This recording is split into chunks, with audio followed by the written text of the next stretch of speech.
Assalamualaikum. I'm Ahmed O'Keefe, host of the NYCMC Business Incubator's virtual business program. Now, of course, you know the NYCMC. It's a 501c3 nonprofit organization, home to one of the fastest growing Muslim communities in New York City, serving over 1,200 members every week.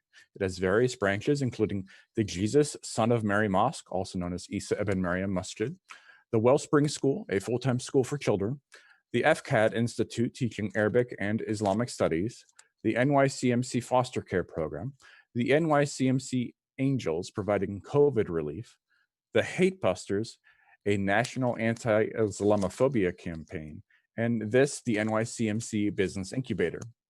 Now, the goal of the Business Incubator is to provide tools and networking needed to help new and amplify current entrepreneurs. This virtual business program is designed to help us sharpen our skills in business knowledge. It is a 10-week program. Tonight is session 9. Our speaker tonight will present for somewhere around 40 minutes, and then we'll leave open the last 20 for Q&A. We might alter it a little bit based on audience participation. We'll let the speaker run her own show, but that's the general format. Now, we are blessed tonight to have Sister Safiya Morgan, who is the CEO of Glow All Natural Products and host of the Coffee and Business Show, which you can find on Instagram, or is it Instalive? I think it's a bit of both. What is it, Instalive, Instagram? Well, Instalive is the show. It's a live show on Instagram. So it is Instagram. Thank you. So Instagram via Instalive. Anyway, so she spent 8 years now running her own e-commerce business selling organic cosmetics and has a huge passion for business with an even bigger passion for networking and making connections. She previously also ran a networking company called Miss CEO, sharing the stories and experiences of women entrepreneurs. And they would connect with and share services with each other. During COVID-19, missing the in-person connections, she started the Coffee and Business Show. It's been a great way to share information and connect with others while providing an advertising platform for them. She is looking to make a real-life event out of the show and convert the files into a podcast format. I've personally binged the show recently. It's actually a really good show, and she's a great host, and I hope to learn from her watching her show, and to look forward to her presentation tonight. She's going to address us on the topic of business pivot. Is it ever a good time? Sister Safiya. Thank you so much, Jazakallah khair, for that intro. And thank you so much for allowing me the opportunity to come on here and share some of my experiences and some of my research on business pivot. I actually recently myself kind of pivoted in my own business, going from strategically just marketing my e-commerce business to now opening up my platform for other businesses to come in. So I'll tell you a little bit about that story. But before I begin, I just want to say, again, thank you so much. And I just want to say, those of you that are out there who are aspiring entrepreneurs or who are just getting into business, pivoting could be a means to your success. So hopefully you guys can learn from this and you guys can understand a little bit more what pivoting is about. And then you can decide on your own if maybe because of the market response that you want to pivot. So is it ever a good time? That's the question that we want to ask each other, that we want to ask ourselves, our team. Is it ever a good time to pivot? And going through the presentation, you'll understand more of why we pivot, or the timing of a pivot, or how to pivot. And I'll also be sharing some really cool fun facts about large companies that actually pivoted themselves. Okay. Before we begin, I like to my main job wasn't to teach, but to keep the kids active and engaged. So I want to start off with a small activity that I actually went through myself. It's actually a leadership activity, and I want you guys to kind of just, I won't see your comments, but Brother Ahmed, you can help me out with reading some of them. I just want you to sit back and think about, you have your company, you want to expand your company, and you want to bring in a team member or somebody who will bring benefit to your company. So I want you to sit back and think about that person, and think about a person that you would like to bring into your company that will bring benefit to your team. So just think about the personality traits of that person. So what are you looking for? What type of personality traits are you looking for? Are you looking for somebody who's consistent? Are you looking for somebody who values, let's say, education? Somebody who is, kind, empathetic, somebody who's emotionally intelligent. Just think about that person, and then I'll give you like a minute to write in on either YouTube or Facebook, wherever you're writing in, some personality traits. Think about at least 3. Think about the person that you would want to bring into your company. And then I'll give you guys 1 minute to write that in. And if you don't have any responses, people are shy, we can just keep going. I'll answer and discuss the question.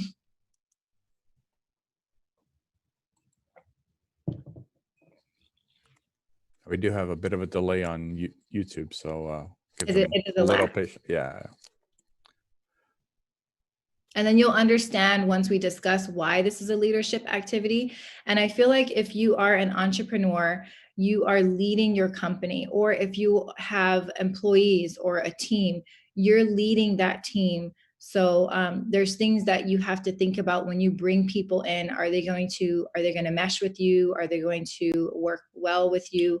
And some examples that we got out of the activity that we did was we want someone to be very serious about their work. We want someone to be consistent. We want someone to be efficient, benefiting the company with their efficiency, or just having the personality of somebody who can not only come in to work for you, but like work with you and build your company.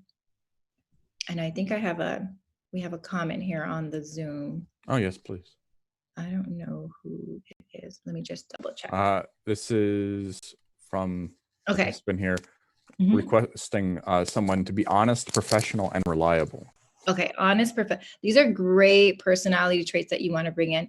So the reason why I asked you this question is because, number one, you are a leader, whether you like it or not. If you have a company, you are a leader, whether you are just leading no one, you're leading your business, you're leading your team to success.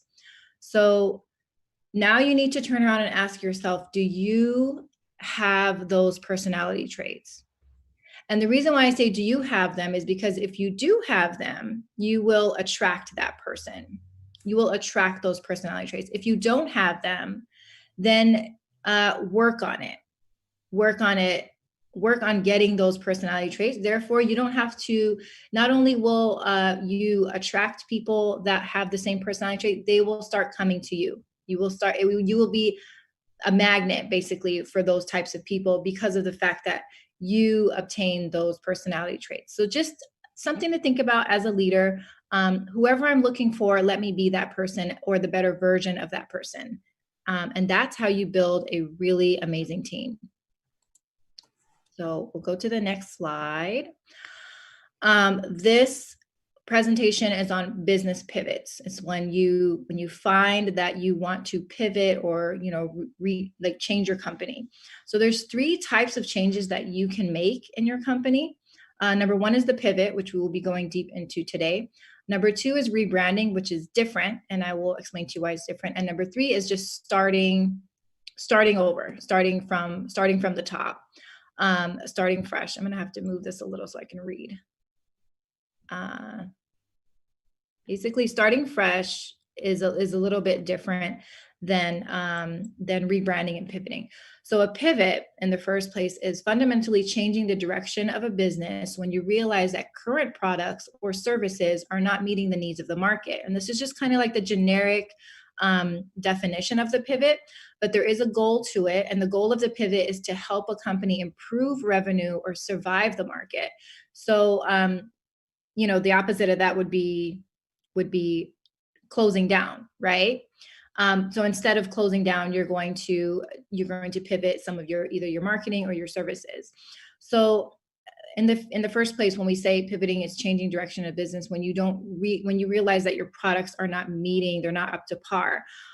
When you look at your revenue and it's plateauing, maybe it's time for a pivot. Or when you look at your revenue and it's decreasing and you're not getting as many sales, you're not meeting your goals, it may be time for a pivot.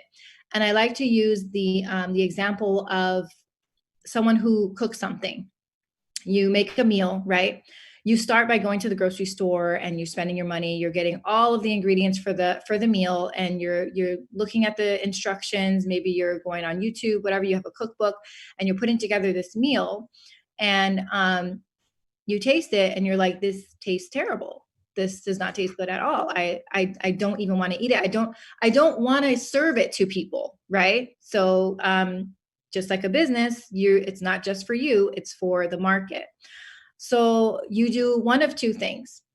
You either go back to the grocery store, put more money and more ingredients to try to improve this already disgusting food, right? You try to throw more into it. Or number two, you throw it away and you start over, meaning you go to the grocery store and you get different ingredients, or less of this or more of this. And we'll also talk about pivoting, just honing in on one part of your service or your product, so that maybe people don't like one thing about your company, but they love something else. So you should focus more on that. So what do? You do one of two things. You either throw it out or pivot to like a new, okay, I can't make lasagna. Let's try to make mashed potatoes, whatever. I like to use food because I'm a mom. I have to cook every day. So I like to use that example. Number two, a type of change that you can make in your business is rebranding.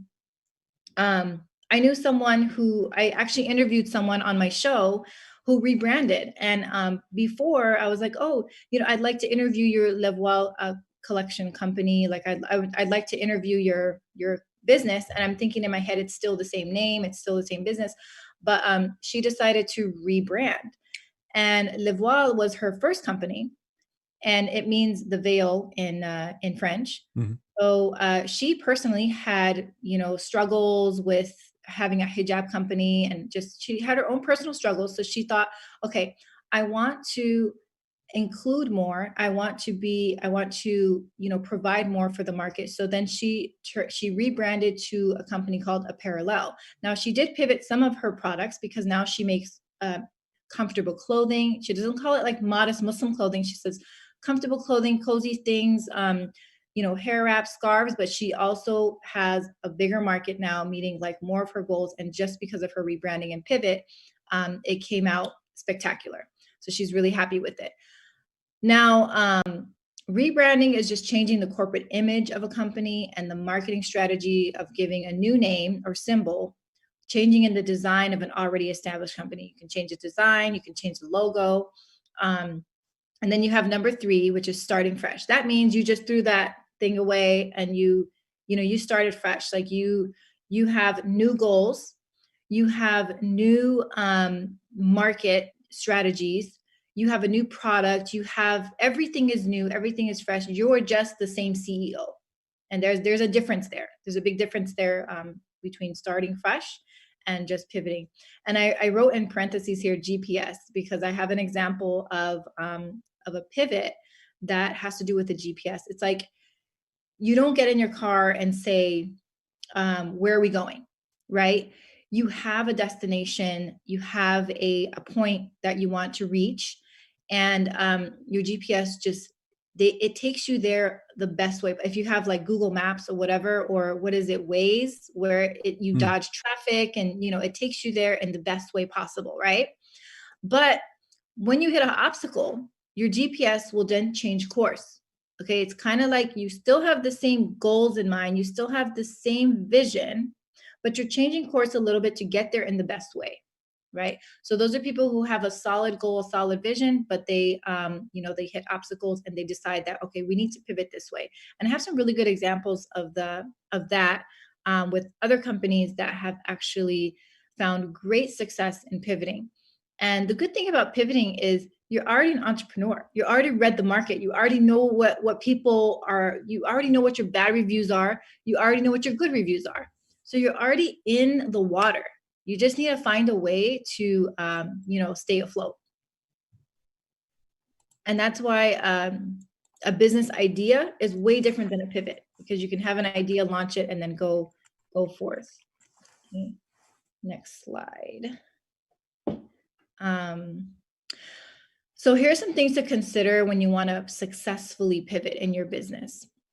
You should only consider this. You should only consider a pivot when it's absolutely necessary. And like I said, with the food example, it's absolutely necessary after exhausting all the other options. And yes, you may lose money, you may lose time, you may lose resources, but that's what entrepreneurship is about, right? Like you take those risks and you go in, you lose something, but you just keep trying. If you opened a company before March 2020, you still have it, you're a savage. you're good at what you do.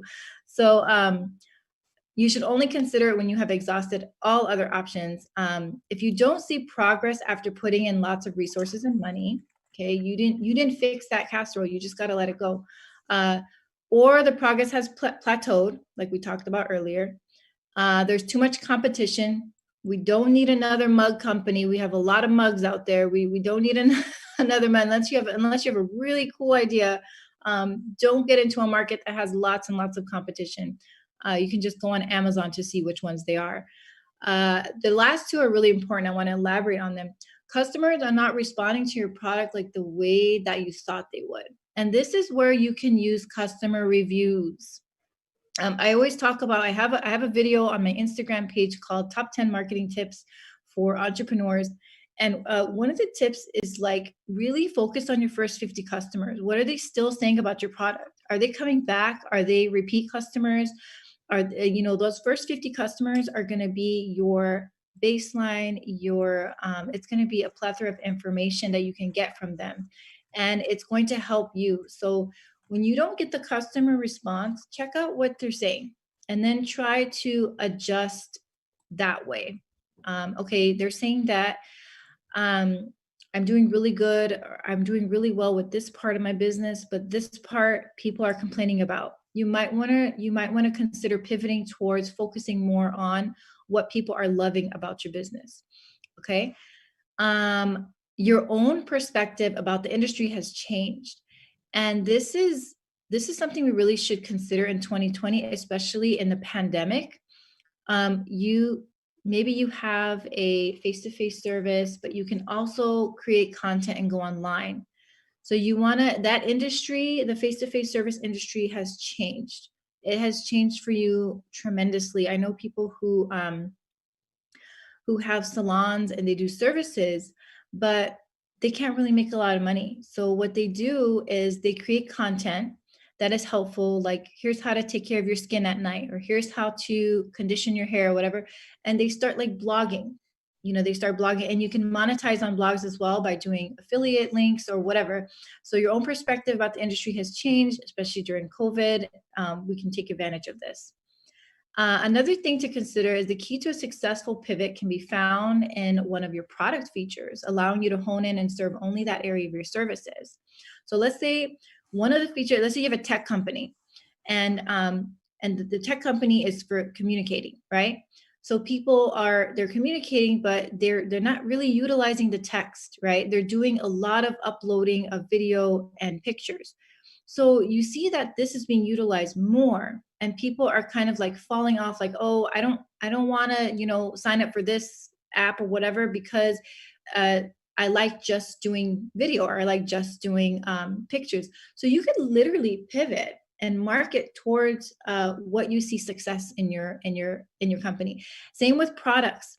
If you see a product, you say, okay, here I have a hair care line, and people are their trend is getting way more into skin because we're wearing masks. We're wearing masks. We have skin troubles.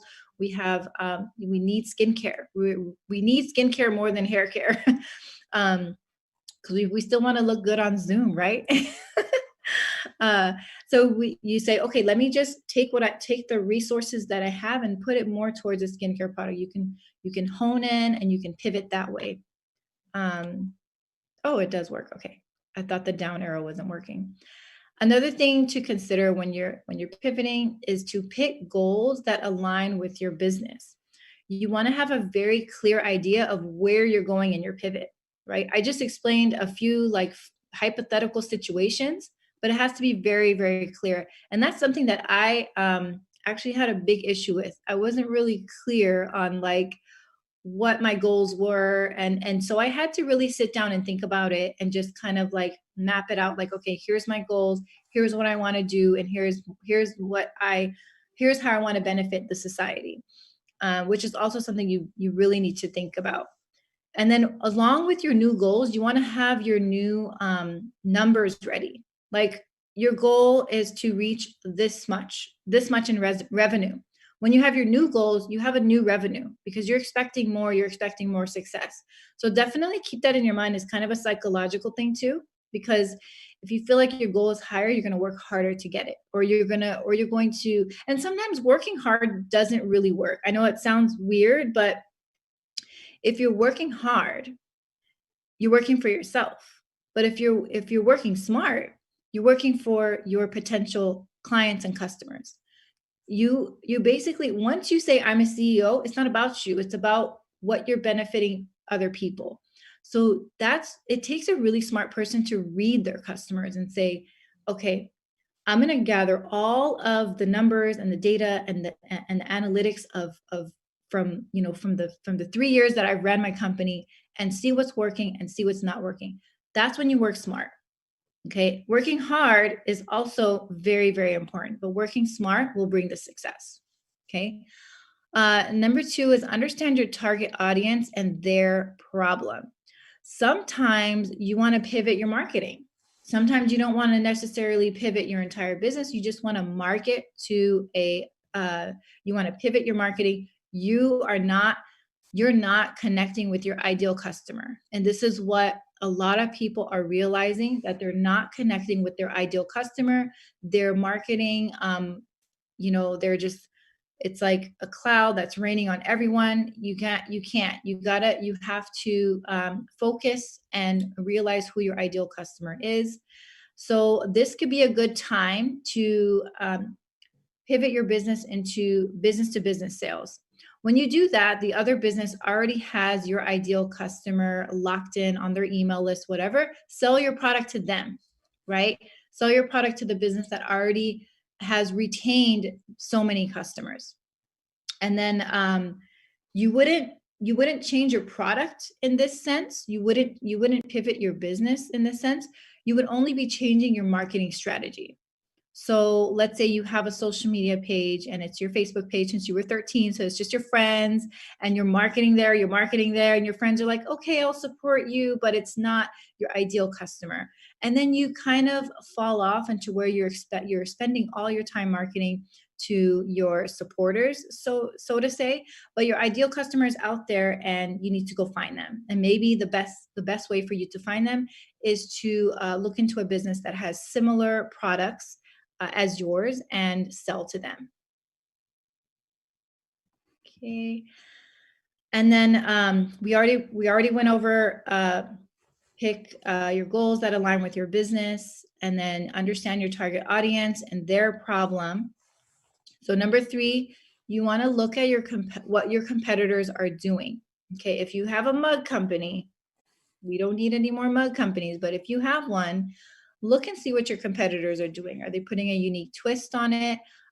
Maybe you can offer a lower price, which also is, you got to think about that too, because lower price means lower quality. So you really have to figure that out. Another thing is, when you look at what your competitors are doing, you can still succeed with what you are doing if you personalize your brand. People want to see who's making those mugs, who's creating these art pieces. People want to see who you are, and they want to connect with you. I'm not suggesting that you put all your personal information out there and say, this is me, this is my life, this is me on vacation. I'm not suggesting that. Just give them an idea of who you are, whether it's you are doing like an interactive Q&A with them, or you are putting out content that you're on video. There is like a 80% retention rate with coming off of a picture than coming off of a video. When people click on videos, they're more likely to stay and watch, especially if they're even just semi-interested in you. They'll stay and watch. So make sure that those videos that you're personalizing are very rich. You have a a question in there, you have an answer, and you have a call to action. And this is how I like to structure my podcast as well. I come in with the same intro. Welcome to the Coffee and Business Show. Today I'm excited to interview such and such coffee company or whatever, photographer, whatever, whoever. And I say, here's our sponsor for today. And then I go into the show and I have a call to action at the end. Please come back to the next show. And we always have to do that when you're personalizing something. It's not as easy as the bloggers make it. It's not as easy as they make it. It's very strategic, and it really helps your brand when people know who is behind it. Don't be shy, because this is a day and age where everybody has to get on video, whether they like it or not. So don't be shy. And then you also want to speak the language of your audience. If you are selling a product to, let's say you create something for ages, I don't even know the languages of people anymore. The languages has changed so much since TikTok came out and all these different words came out. But you do want to understand your audience, and you want to know who your ideal customer is. Once you speak the language of your audience, you can pivot successfully, because now you know who you're talking to, not only who, but how to talk to them. Messaging is very, very important. Proper messaging is very, very important. What type of message are you sending out? Are you being offensive? Are you maybe perhaps being offensive, but you don't know? You need to realize and study those things before you go out there. And then consider shining a light on an overlooked feature. And this is where you read into what customers are saying. So an overlooked feature of your product or service, it could be that, some people are loving this part of your company, but they're saying, but I could do without this. And what's awesome is because you can have your own reviews, and you have your negative reviews. I know suck, but they really help you when you want to pivot. When you have a negative review, you could say, okay, this is kind of like a call. Like, I need to answer this call. And I just love when companies answer negative reviews. I don't know why. I just love it. I'm like, see, they're listening to you. And you know what? You might have wrote that and you were like off on a whim or whatever, but they're listening to you. I really love when companies not only respond to negative reviews as, I'm sorry that you felt this way, we'll work with our team to see what we can do about it, whatever, but they actually take that step to change. And that could be a very, very good reason for you to pivot your company, is to answer the call of those negative reviews, answer the call of those unsatisfied customers. I know it really hurts inside, but sometimes you just got to do it. So, number 5, strategize and talk to your team before you make a move. And I'm just going to go ahead and read the next line. You never know what they might have to add to your ideas. If you're having a conversation with yourself saying, this is not working out, I can't scale up, I can't see myself, it's tiring, it's too exhausting, talk to your team. You really have no idea what benefit other people can bring, especially when you ask them, like, hey, I'm thinking of this, what do you think? And they say, oh, hey, maybe you should do this. And it could be the key to your success. So open up those doors, talk to your team. If you have employees, talk to your employees and say, hey, I'm having this conversation with myself. Just wanted to know what you guys thought. Now, while we're on how to pivot successfully, we did have a question on YouTube that I wanted to bring up, whether to let you speak to it or amplify it or clarify.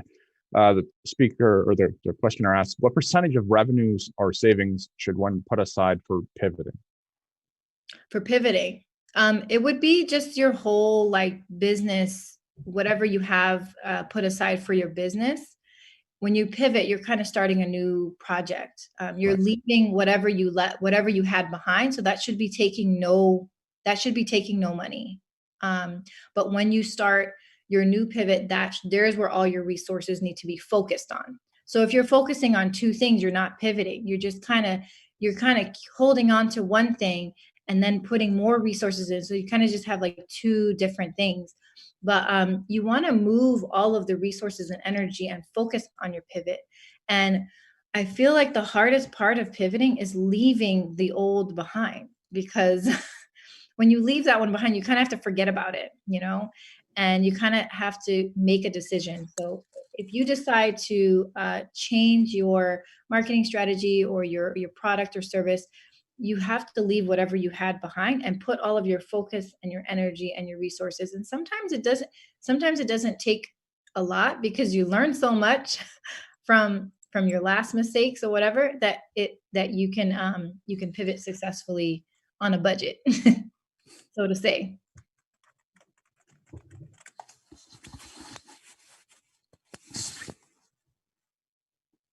Was that the only question? That was the only written question so far. Okay, awesome. I'm glad people are engaging. Okay. I have another example up here. I play basketball. Not anymore, too old, but I used to. And I love basketball. And one of the things in basketball that was allowed was a pivot, right? So your one foot is focused in one place. You're not allowed to move that one foot. And that is an example of your goals, your vision, and how you want to benefit society. And then your other foot, you can literally do a circle. Your other foot can pivot in any direction that you want it to. And what do you do after you pivot? You don't pivot just to spin around, right? You pass the ball. So you're pivoting and you're looking for the best opportunity to pass the ball. And this is such a great example of a business pivot. I think it just has like the visual of just like passing the ball. Like, okay, you know what? The ball's no longer in my hands. I'm putting it somewhere else. And this is what's going to bring more and more success. We're passing the ball. We're making the baskets. We're passing the ball. And in doing so, we need to face the right direction, right? So that's my sports example for tonight. Thank you. So some companies that have successfully pivoted, I mean, billions, millions of dollars, these companies have pivoted to a point where you feel pivoting is very safe because of how they started and how they have now pivoted and moved their marketing and their strategy somewhere else. Groupon is one example. Groupon used to be a protesting app. So you would go on the app and enough people would sign a petition. And if you had enough people, they would organize a protest. Okay, so you have a cause, you have this, okay, we're protesting, here, whatever. We're going to sign this petition and we're going to go protest. I know it sounds really weird from where Groupon came from, but they had the idea of grouping and getting enough people, right? Because that's what Groupon's all about. If you get enough people to redeem, you can get cheaper and cheaper prices on certain services.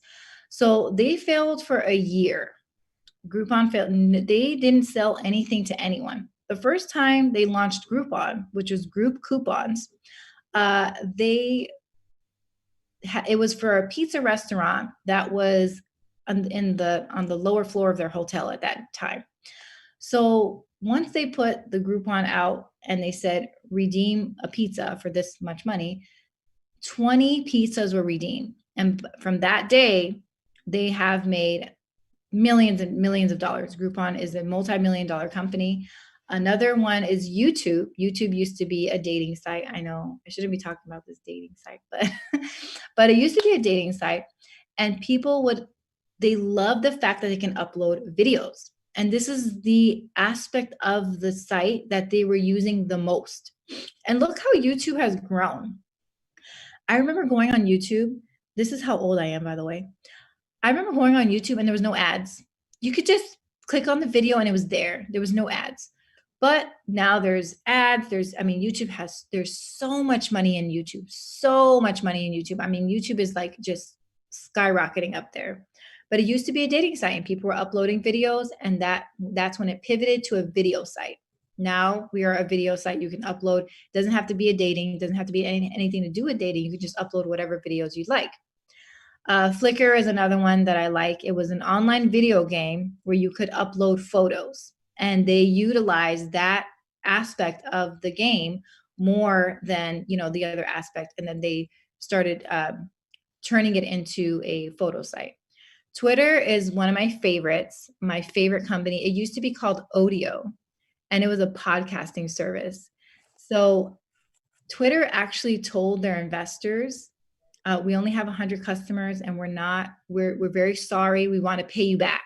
So the investor says, okay, pay me back and we'll just forget about the deal. They lost those investors, those initial Twitter investors lost millions and millions of dollars after this pivot. And I'm curious to think, did they know that they were pivoting? But they did give the investors money back. So that was kind of cool. So Odeo is now Twitter, and Twitter is more of a company like Share Your Status. And they were one of the first companies to utilize the hashtag technology. And they just went up from there. They used to be a podcasting service. So funny. All right. So here's another activity if you guys want to, this is kind of like a funny one. What is your most productive hour? And you can answer in the chat. What is your most productive hour? Is it 5 a.m.? Is it 12 a.m.? You know, like just what is your most productive hour? Just tell us what your most productive hour is. And I think my most productive hour is Wednesday because it's just 1 hour on Wednesdays when I get everything done. I don't know why I have so much planned. I have so much on my head that I'm like, okay, 1 hour on Wednesday. No, it's not Wednesday. It's I like early morning, but just think of that hour that you're focused. Your mind is focused. You're there. You're very productive. You have everything laid out in front of you, and you get it done.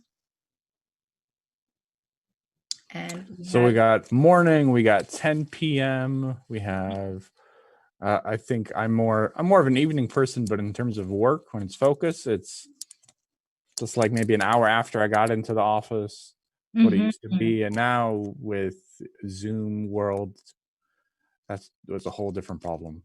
Yes, I agree. Another person 9 o'clock at night. So different people, different times. 9 o'clock morning, a lot of, I'm wondering like what they do. Are they moms? Because, okay, so when you're a mom and you have your kids all day, you kind of find little pockets to like get things done if you're an entrepreneur. But it is like great when they go to sleep. So when the kids go to sleep and you're like, okay, I know that they're sleeping, they're going to be sleeping till morning. You take like an hour and a half to do, or hour or 2 hours to do what you need to do. My most productive hour is like an hour after I have my coffee. It's like, okay, I'm here, I'm doing it. I don't care who's bothering me. I have my caffeine in my system. So that it becomes coffee and business? Exactly. See, I threw it back in there for you. Exactly. Thank you. But yeah, like after I have my coffee and after like things are settled and the kids are like, settled. My kids are older now, so I don't really have to worry about them too much. But I'm like, okay, let me get on my emails. Let me get on my stuff. But yeah, awesome to know. Take that hour and make 2021, like make it a goal in 2021 to use that hour where you schedule something in that hour. So every day you'll do something. You have a goal and you're gonna like chip away and work towards that goal every single day, but you're going to do it now because now you're conscious of when you're most efficient. So now you're going to take that hour and you're going to work towards your goal in that hour. So on a piece of paper, a calendar, whatever, even in your phone, just write, okay, from 10 p.m. to 11 p.m., I'm going to, and then you can write whatever you want in there, but it has to be something to do with your goal. I'm going to post on Instagram, or I'm going to answer emails or whatever. I'm going to call around. And it's good to have your hour in business hours because if you have to call around companies, they're only open. And it's hard to live in Texas because California is fine. We're awake when they're sleeping. But if you want to do anything East Coast, you're like, okay, it's 8 o'clock, it's 9 o'clock over there. And you're just doing like numbers in your head. But yeah, so figure out your most productive hour and make 2021, make your goal in 2021 and work within that hour to meet your goal. All right, so here's a good question. Let me just tell you a little bit about my story and how I pivoted my marketing into the coffee and business show. I still do have an e-commerce store, Glow Moisturizer. Glowmoisturizer.com is my website. And my main focus and goal with the organic, organic chemical-free lotion was to provide natural organic options for people who have dry skin, eczema, dry hair, whatever. It's a lotion for everything. But then I realized that it wasn't just the lotion I was selling. I was selling health. I was selling things that made people feel more healthy, made people feel more health conscious. And I love to exercise. I do the ketogenic diet, and here and there I'm off and on, but I love the ketogenic diet. I know everything about it. And I found myself conversating when COVID wasn't here, conversating with people about skin, about what's inside your body, about what's outside your body, about diet, about exercise. So I was delivering more content personally, whether it be through text message or through Facebook, Instagram. I was delivering, but this is more face-to-face because I would meet people everywhere. I was delivering more than the lotion, right? Now COVID hits, and I have this desire to deliver more, right? I don't want to just sit back and say okay, I have a business, you have a business, let's collaborate on a giveaway or something.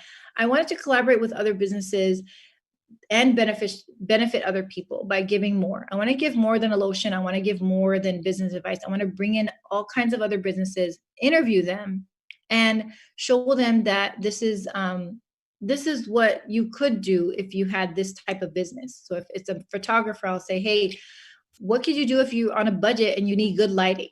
And she'll say, use the sun, or here's some tips that you can use. And she helps other businesses, benefits other businesses, help them improve in their business by answering the questions, right?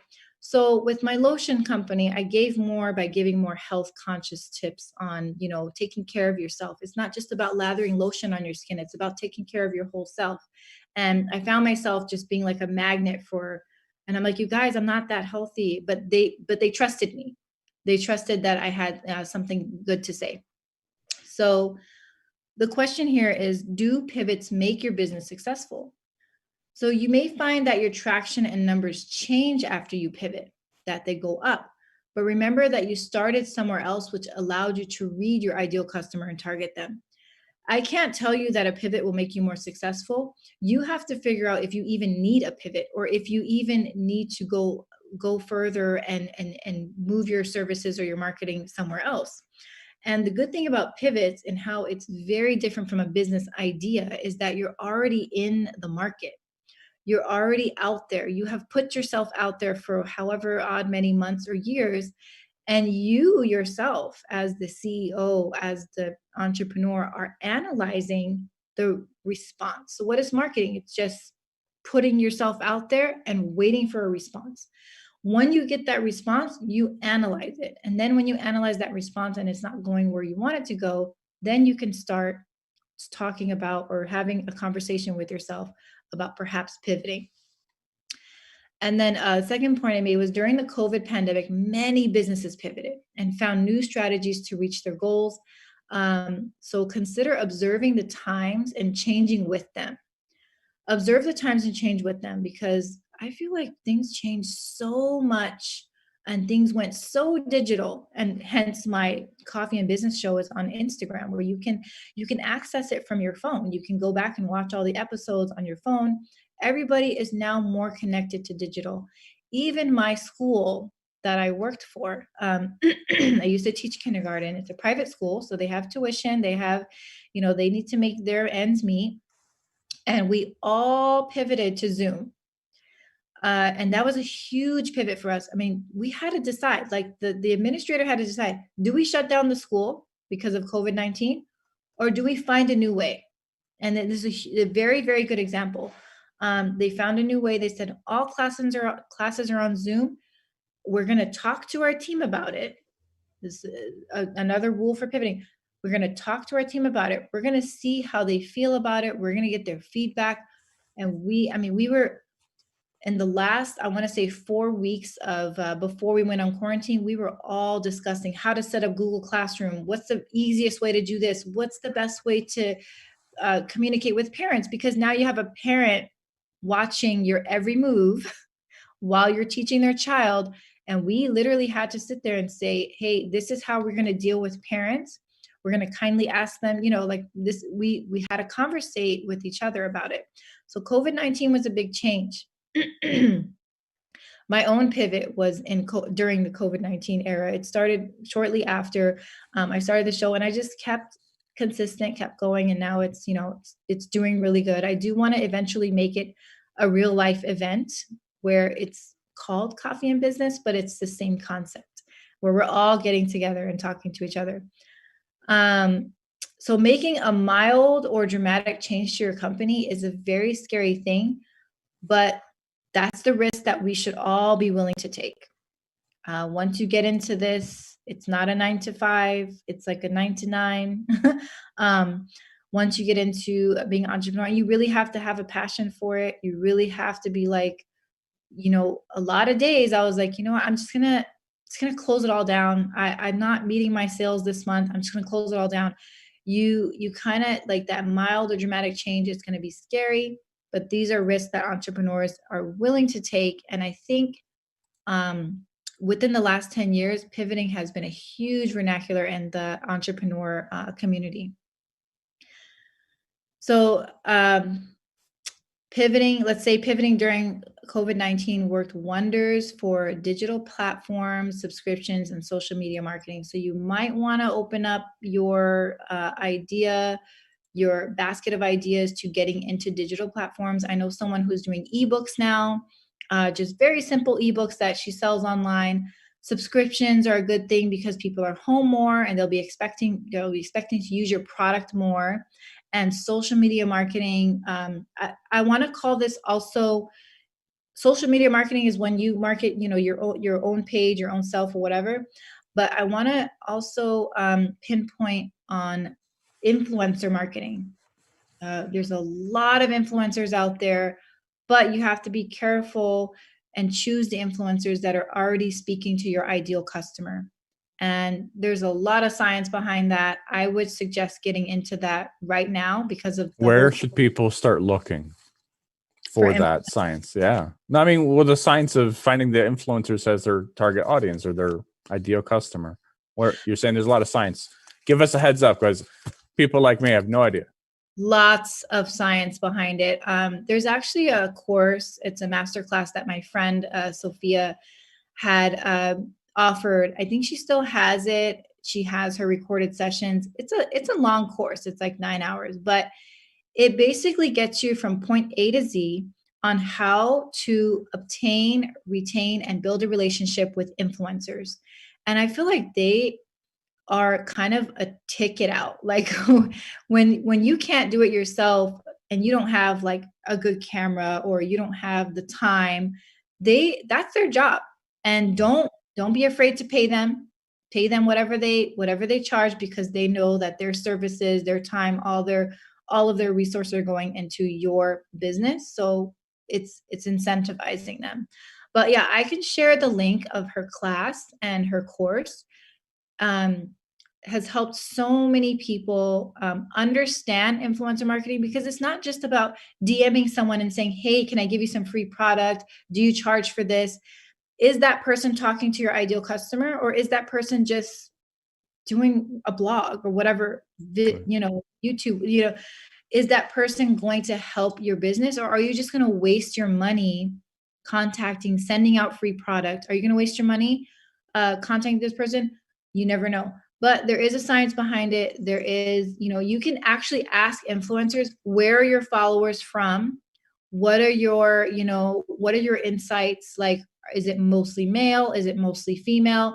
And they have all those analytics behind the scenes on their YouTube page or their Instagram page.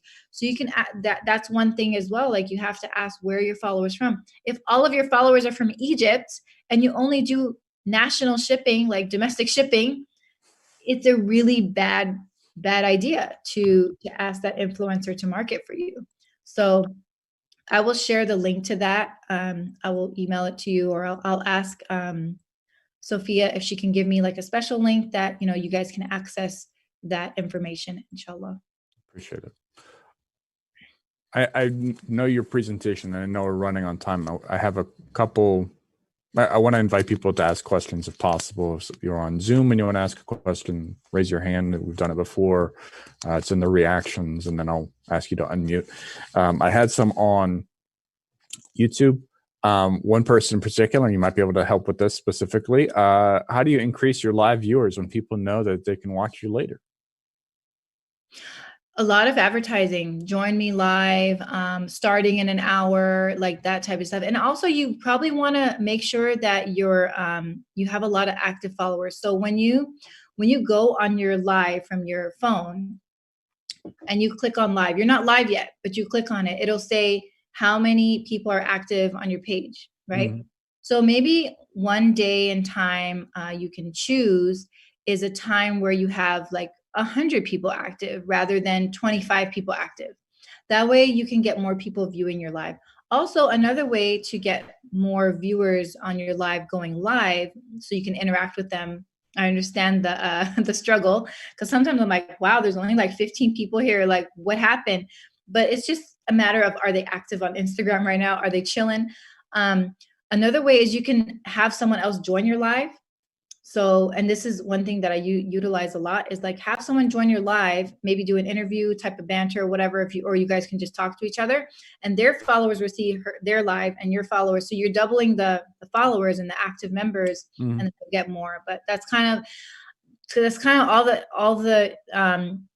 all of the advice I can give you. I don't know how to make them come, except for putting out a flyer and saying, put this time aside.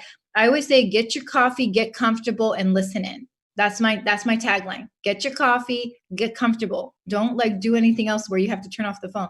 Mm-hmm. And I have like, my friends on there like, oh, I watched your live after, which is also great. You want to have more views on your live. When you turn the live off, it'll be 0 views, right? But then you keep it on your IGTV or you share it, whatever, your views come up after. Your views don't come up. If 76 people tuned into your live, it'll say 0 views. So you want to have people watch it after too, so your views can go up. And that's good for Instagram algorithms. They had a question here in the Zoom. They asked, what is the best time to post on Instagram? Instagram will tell you. If you go into your page insights, it'll tell you when your page followers are the most active. I think mine is between 12 and 3 p.m. on like basically every day of the week. So I think because they're mostly in Dallas, they're mostly in America. So it's kind of like that's when they have a break or they're chilling out. Between 12 and 3 p.m. Instagram will tell you. So just go onto your, I wish I could show you, but go onto your Instagram insights. My phone just ran out of battery, but go onto your insights and go to your, I think it says followers. You click on your followers and then you scroll down. It'll say like how many men, how many women follow you. And it'll also say like what time they're most active. It'll be like a blue bar that goes up and down. So that's a really good resource to Instagram. And then just kind of trust it. Sometimes people are saying that it's not telling the truth. It's not accurate. So just play with it. Just say, okay, it says 12 p.m. Let me post at 6 p.m. and see how much reach I get. And the algorithm has gone crazy on us. We're still trying to figure it out. Those Instagrammers out there, they know what I'm talking about. I think those are the main questions so far. If anybody has anything else, please let us know. Do you have anything you want to add in conclusion or wrapping us up here? Yeah, I did have a little activity here, but we can skip it if we don't have a lot of time. Here I wanted to go over these famous business pivots. Forbes magazine called it the new fail, which I thought was really funny. PayPal used to be, they used to transfer IOUs from the Palm Pilot. Do you remember what a Palm Pilot was? Yeah. That little like digital thing. So they pivoted. Airbnb was actually a mattress housing, a housing for conferences. And because they called it Airbnb because they would have air mattresses, but it was a total fail. Like nobody cared. But then they turned into Airbnb. So I still book through Airbnb. And then Twitter, we talked about.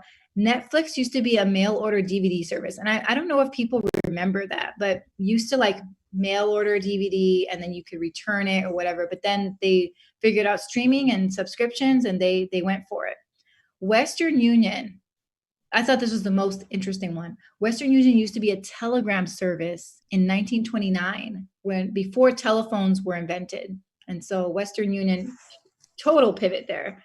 Same concept, but pivot. Now they transfer money overseas. Slack was a game, like a gaming thing called Glitch, and they turned into Slack. They figured out that people could meet in one place, and they had all these technical failures before they turned into Slack. IBM was going up against a much cheaper computer, so they became an IT consulting company. Honda, which is, I think, really amazing, was they made small Japanese motorcycles, but Americans love their Harleys and their bigger motorcycles, so they pivoted into making cars. And look at Honda now, best-selling car out there. Nintendo, Nintendo had so many pivots. It used to be a taxi service. There used to be playing cards. There used to be Nintendo playing cards. They used to make instant rice. So I don't know. Nintendo, I think, was probably the best company out there to make an example of. And then we have Super Mario in 1997, Mario and Luigi. And then Play-Doh used to be a wall cleaner. And this was pretty interesting to research because a kindergarten teacher used to let her kids create ornaments from the wall cleaner.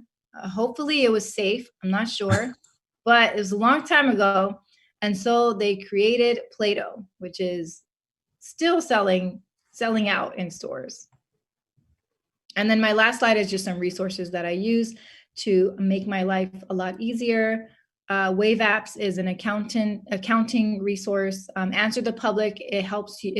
All these are linked, by the way. So if you want to send out the slides, these are all links. Okay. Answer the Public helps you create content that people are curious about.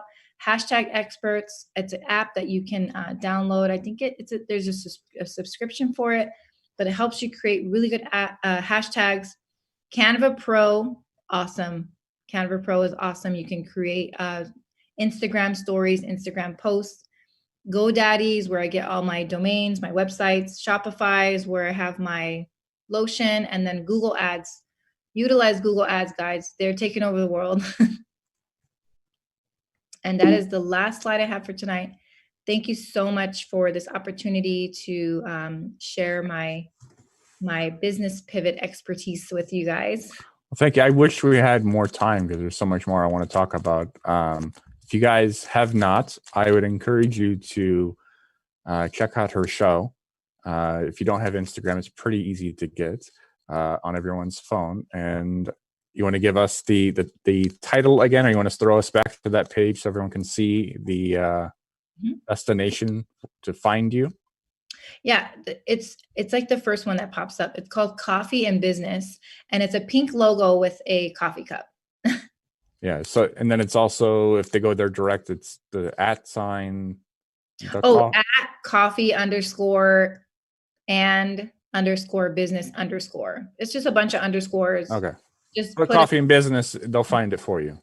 They'll find it. It's Instagram. So she has a bunch of shows. Obviously, you can start catching her live in the future. And you can catch up on a lot of the other conversations. She's had a lot of conversations with other entrepreneurs. And if you might run into somebody who's already been in a business that you're interested in or doing something that you're interested in. And it's something worth checking out if you have the time and the interest. So something I want to learn from for our benefit also here. But thank you for coming on. Thank you for sharing with us. Again, I wish we had more time.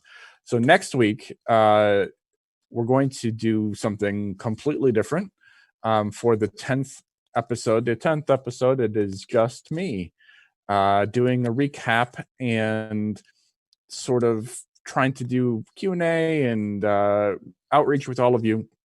So I'm really, really looking forward to having the audience participation next week. We're going to be Tuesday at 6 p.m. So we'll send out emails on that very soon, Tuesday, 6 p.m. Eastern.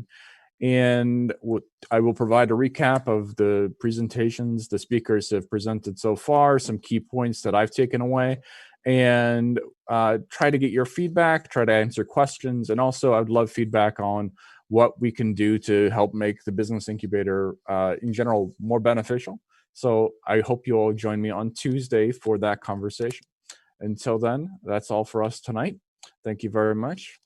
بسم الله الرحمن الرحيم ولا عصر إن الإنسان لفي خسر إلا الذين آمنوا وعملوا الصالحات وتواصوا بالحق وتواصوا بالصبر. السلام عليكم.